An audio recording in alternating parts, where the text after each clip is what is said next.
Pterodactyl here, and today I got a quick tip for you. I got a quick repair tip. Got a carburetor, leaky needle and seat, can't get it to stop leaking. Well, I got a real easy quick tip. Take some small fuel line for like weed eaters and stuff that'll fit on the end of the needle, and then take some lapping compound, stick it on the tip of the needle, and lap that needle in like you're lapping a valve.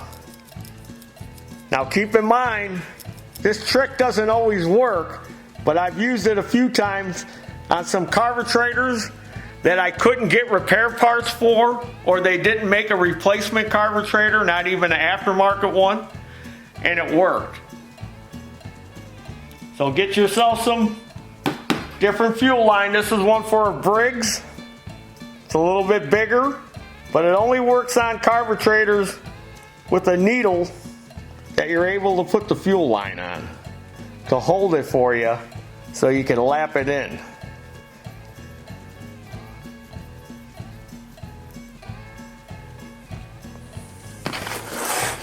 So these are the different size fuel lines that I use for that trick.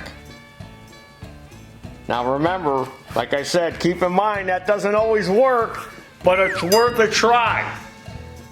So, subscribe to this YouTube channel, Taryl Fixes All. There's my boy Slip Dog. Follow me with your leaky carburetors on Facebook and Instagram. And as always, there's your dinner. Woo! Taryl Quick Tip! Love